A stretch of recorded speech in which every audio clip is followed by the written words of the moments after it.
안녕하세요. 경영지도사를 연구하는 경영지도사입니다. 2017년도 소비자행동론 기출문제 논술은 가족하고 차이식역이 문제가 나왔고요. 약술은 문제인식, 의견선도자, 인지부조와 수단적 조건화 이렇게 문제가 출제가 됐습니다. 자, 먼저 논술 첫 번째 문제 가족. 가족의 개념을 설명해라. 그리고 가족에서의 역할 분담 5가지 유형을 설명해라. 그리고 가족 의사결정의 마케팅 시사점을 써라. 이렇게 문제가 출제가 됐어요. 자, 문제는 그렇게 출제가 됐지만 가족 관련돼 가지고 추가적으로 정리를 해놓고 있어야 되는 게 있습니다. 먼저 가족의 개념은 이런 거고요. 가족의 기능, 요거 정리해 놓고 계셔야 돼요. 경제적 기능이 있죠. 정서적 기능도 있습니다. 교육과 사회화 기능도 있고요. 라이프스타일 형성 기능도 있습니다. 이게 박승배 교재에 들어가 있는 내용이니까 요거 정리해 놓고 계셔야 되고요. 그 다음에 가족 시장의 특징이라는 것도 있습니다. 가족 시장의 특징, 제품 서비스가 굉장히 다양하고요. 반복 수요의 규모와 빈도가 굉장히 큽니다. 그리고 개인이 사용하더라도 구매 과정에서는 가족의 영향이 절대적으로 영향을 미치게 되죠. 그리고 생활 주기에 따라 가지고 소비의 질과 양이 현격히 변화합니다. 때문에 그래서 고객 생애 가치에 따라서 고객 관계 관리가 가족은 굉장히 중요해져요. 그리고 이제 소비자 사회가 이루어지는 출발점이다. 따라서 가족 시장의 특징 이것도 꼭 정리를 해놓고 있어야 됩니다. 그 다음에 가족 구매 의사 결정에서의 특징 3가지와 역할 분담. 문제에서는 5가지 유형을 물어봤으니까 문제에서는 요것만 물어봤습니다. 그런데 앞으로 준비를 할 때는 요것만 준비를 하면 안 되고요. 가족 구매 의사 결정 특징에는 첫 번째 공동 의사 결정을 한다. 역할 분담이 일어난다. 세 번째 갈등과 타협이 일어나면서 이를 해소하기 위한 전략을 이제 수립을 하게 되는데 그 전략의 유형에 문제 해결 전략이라는 게 있고 역할 위임 전략이라는 게 있고 예산 할당 전략이라는 게 있고 협상 전략이라는 게 있고 설득 전략이라는 게 있다고 이게 이학식 교재인지 박승배 교재인지 들어가 있거든요. 이 내용이 따라서 이 내용도 또 정리를 해 두셔야 됩니다. 따라서 가족의 기능, 가족 시장의 특징, 그리고 갈등과 타협에서의 문제 해결 방법 이런 것도 추가로 꼭 정리를 해놓고 있어야 됩니다. 요거는 문제가 출제가 안 됐던 내용들이에요. 그러니까 출제가 안 된 내용들은 별도로 따로 떼어가지고 따로 꼭 정리를 해놓고 있어야 됩니다. 그 다음에 이제 주어진 문제에서 마케팅 전략 시사점 이거는 쭉 읽어보시면 됩니다. 뭐 제품 전략은 이렇고 가격 전략이 이거는 읽어보면 뻔한 내용이 꼭 읽어는 보세요. 또 출제될 가능성도 배제할 수 없으니까 읽어는 보시는데 뭐 읽어봐도 뻔한 내용입니다. 그 다음 두 번째 문제 차이식형 문제가 출제가 됐는데 이거는 2011년도에 출제됐던 그 문제랑 똑같습니다. 이때는 약술로 출제되고 이때는 논술로 출제된 것 뿐이에요. 기존 자극 크기에 대한 새로운 자극의 상대적 크기를 감지하는 정도 이게 차이식역이다. 상수 K를 포함하라 그랬으니까 이 K, I분의 델타 I 이래서 이 공식 써주면 되고요. 공식에 대한 사례는 이렇게 적어주시면 됩니다. 그리고 차이식의 마케팅 활용 그래서 제품 개발 관점에서는 제과회사는 관습 가격에 의해서 가격은 놔두고 용량을 조금씩 줄이는 전략을 취해오고 있죠.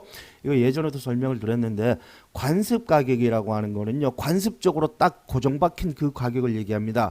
라면은 700원이어야만 돼. 700원 이상으로 올라가면 안 돼. 이게 관습 가격이에요. 따라서 과자도 예를 들어서 1,000원이다. 그 1,000원 이상으로 올라가면 안 됩니다. 새우깡이 1,000원인가요? 뭐 하여튼 그 이상으로 가격을 올리면 안 돼. 그러면 소비자 저항이 발생합니다. 이게 관습 가격이에요. 그러니까 가격은 어쩔 수 없이 가만 놔둘 수밖에 없어요. 대신 용량을 줄이죠. 용량을 줄이고 그 포장을 빵빵하게 하죠. 이게 제품과 개발에서의 활용 방안이다. 외국은 안 그런데 우리나라는 특히나 이 과자 봉지가 엄청나게 빵빵합니다. 가격 변경 소비자가 눈치채지 못하게 가격을 가격을 조금씩 올리면 소비자가 눈치를 채지 못하게 됩니다. 냉면 가격이 그랬어요. 냉면 가격은요 10년 전부터 매년 500원씩 올랐습니다. 그래가지고 한 10년 전까지만 해도 냉면 한 그릇가 5,000원, 6,000원 이랬는데 지금 냉면 한 그릇이 13,000원, 14,000원 이렇게 되죠. 그런데도 소비자는 그걸 인식을 못하고 있었다 이 얘기예요. 그런데 참고로 제가 예전에도 말씀을 드렸지만 올릴 때는 잔뜩 올리고 내릴 때는 찔끔찔끔 내린다 이런 거 가끔 우리가 접합니다 뉴스에. 자 이거는 왜 그러냐, 여기서는 올릴 때 조금 올려가지고 소비자들이 눈치채지 못하게 해야 되는데 왜 올릴 때 왕창 올리냐, 이거는요 어차피 언론에 노출될 수밖에 없는 그런 제품들이 있습니다. 예를 들어서 생활 필수품이라든가 뭐 기름값이라든가 뭐 라면이라든가 이런 것들은요. 아무리 조금 올려도 언론에 노출될 수밖에 없어요. 눈치채지 못하게 하기 위해서 조금씩 올리는 건데 어차피 언론에 노출될 거라면 그때는 프로스펙트 이론에 나오는 로스오버 전전 손실 회피성에 기인을 해가지고 이익은 나누고 손실은 묶어라. 이게 손실이죠. 가격 인상은 소비자 손실이죠. 그래서 손실은 묶어서 한 방에 왕창 주고 이익은 나눠라. 가격 인하는 소비자한테 이익이죠. 이익은 나눠서 여러 번 찔끔찔끔 줘라. 이겁니다. 예. 그리고 이제 디자인에서는 이제 스타벅스 로고, 이 스타벅스 로고가 이런 식으로 바뀌어 왔다 그래요. 저도 눈치채지 못했는데 저는 스타벅스 로고가 이건 줄 알았습니다. 최근까지만 해도. 근데 이거랍니다. 예. 이거 보니까 이거예요. 진짜 바뀌었어요. 난 이거로 알고 있었는데 예, 이거로 바뀌었어요. 어쨌든 차이 시격에 대해서 이렇게 정리를 하시면 될 것 같고요.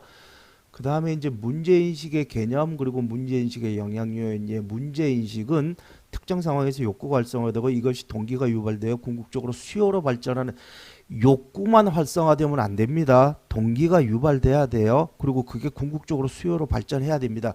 이래야 문제인식이 일어나는 거예요. 예를 들어서 배가 고프다. 배가 고파서 배가 먹고 싶다. 이건 욕구예요. 그런데 내가 지금 다이어트를 하고 있어요. 예, 그러면 동기가 유발이 안 됩니다. 예, 아무리 배가 고파도 다이어트를 하고 있으면 동기 유발이 안 되는 거예요. 그리고 또 동기 유발이 된다 그래도 내가 지금 돈이 없어. 그러면 수요로 발전이 안 되겠죠. 따라서 욕구도 활성화돼야 되고 동기도 유발돼야 되고요. 또 돈도 있어야 됩니다. 수요로 발전시킬 수 있는 돈도 경제적 여유도 있어야 돼. 이래야 이게 궁극적으로 문제 인식 과정으로 표출되게 되는 겁니다. 욕구는 읽어보시면 될 거고요. 그 다음에 이제 문제인식의 영향 요인, 제가 여러 번 말씀을 드렸습니다. 문제인식의 영향 요인, 욕구 활성화 요인, 동기 유발 요인, 정보 탐색의 영향 요인, 기대 수준의 영향 요인, 이런 것들이 다 비슷비슷하다. 소비자 요인이 있고 마케팅 요인이 있고 상용 요인이 있다.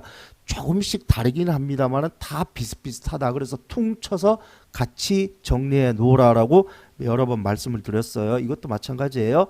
예, 뭐 욕구 활성화 요인, 동기 유발 요인, 기대 수준의 영향 요인, 정보 탐색의 영향 요인, 문제 인식의 영향 요인, 이게 다 비슷비슷한 내용입니다. 다 비슷비슷하니까 소비자 요인이 있고 마케팅 요인이 있고 상황 요인이 있어요. 퉁쳐서 같이 정리해 놓으시면 됩니다. 그 다음에 이제 의견 선도자의 특징, 예, 이게 2017년도 출제된 문제죠. 이후로 이제 의견 선도자 문제는 출제가 된 적이 없는데 이것도 다시 준비를 해 두실 필요가 있습니다. 예, 인구 통계적 특성이 없습니다. 초등학생일 수도 있고 대학 교수일 수도 있어요. 노인일 수도 있습니다. 그리고 대부분 동일한 사회계층, 추종자와 거의 대부분 동일한 사회계층에 속해 있는 사람들이고요. 그리고 특정 제품 지식 기술에 한정된 전문가입니다. 절대적인 리더가 아니에요. 그리고 혁신 성향이 매우 강해요. 그리고 남들보다 먼저 신제품을 구하고 배품 번거도 자신 있는 모습을 보여요. 무엇보다도 이것 때문에 정보 제공 욕구가 굉장히 높은 사람들입니다. 그래서 제품 후기를 굉장히 적극적으로 쓰는 사람들이에요. 이게 의견 선도자층입니다. 물론 최근에는 이제 후기를 쓰면은 이제 돈을 준 거나 돈을 준다 그런가요? 뭐 포인트를 준다 그러나요? 그 쿠팡 같은 데서는 포인트 주죠. 그리고 그 포인트 따먹으려고 이제 후기 쓰는 사람도 있긴 하겠습니다만은 그 원래가 이제 그 의견 선도자는 원래가 정보 제공 욕구가 매우 높은 사람들이다라고 이해하시면 되고요. 또 매스미디어에 대한 의도적 노출이 매우 높은 사람들이다. 그래서 이렇게 정리를 해 두시면 됩니다. 추가적으로 의견 선도자와 관련돼서는 의견 선도자 파악하는 방법이 있어요. 의견 선도자 파악하는 방법이 세 가지가 있으니까 그거까지 같이 묶어서 정리를 해 두시기 바라겠습니다. 그 다음에 이제 인지 부조화가 또 문제가 출제가 됐어요. 이건 2008년도에 출제됐던 내용하고 똑같은 내용입니다. 예, 서로 상충되거나 부조 관계에 있는 두 개 이상의 인지들 사이에서 발생하는 심리적 불균형 상태가 인지 부조화고요. 유형 세 가지가 있습니다. 구매 후 부조화가 있고 불일치 정보가 있고 태도 불일치 행동이 있어요. 이 세 개의 인지 부조화 유형이 있습니다.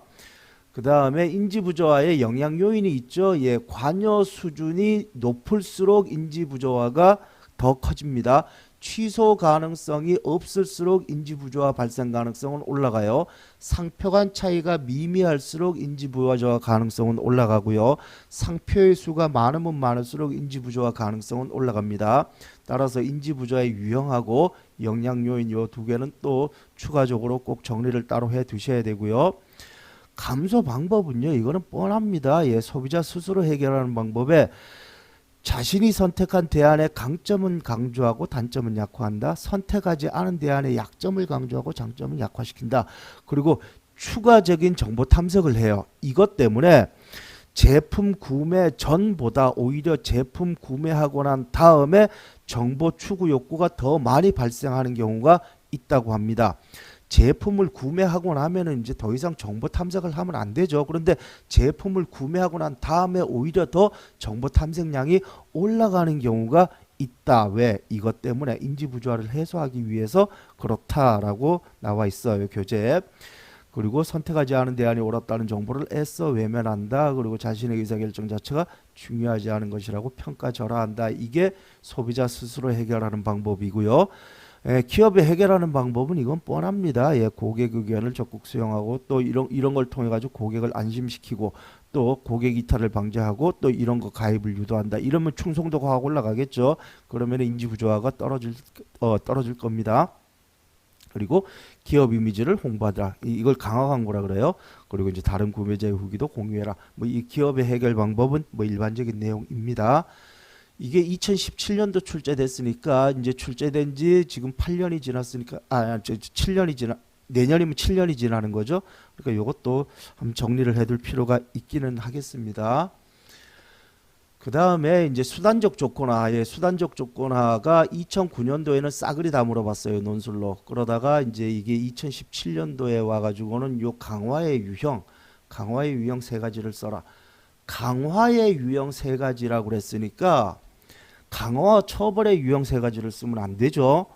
예, 그러니까 긍정적 강화, 부정적 강화, 긍정적 처벌, 부정적 처벌 중에서 이제 이학식 교재는 긍정적 처벌은 없습니다. 그러니까 긍정적 강화, 부정적 강화, 부정적 처벌 요 세 가지가 이학식 교재에 들어가 있는데 그걸 쓰면 안 되죠. 왜? 강화의 유형 세 가지를 쓰라 그랬지. 그 부정적 처벌은 강화가 아니라 처벌이잖아요. 예, 그러니까 강화의 유형 세 가지이기 때문에 전체 강화, 부분 강화, 조형화 요게 강화의 유형입니다. 전체 강화는 항공기 탈 때마다 마일리지 적립해 주는 거, 매번 구매할 때마다 포인트 쌓아 주는 거, 이게 전체 강화예요. 연속 강화라고 그러고요. 부분 강화는 부분적으로 쌓아 주는 겁니다. 고정 간격 강화 이건 정기 세일이고요. 변동 간격 강화 이거 비정기 세일입니다. 고정 비율 강화는 10회 구매하면 쿠폰 한 장 주는 거. 변동 비율 강화는 스크래치 쿠폰 줘가지고 당첨될 때도 있고 당첨 안 될 때도 있고, 요게 변동 비율 강화예요. 요게 부분 강화의 네 가지 유형입니다. 그리고 조형화 또는 형상화라고 그러기도 하는데 이거는요 본 행동에 앞서가지고 예비 행동을 강화시키는 강화 유형입니다.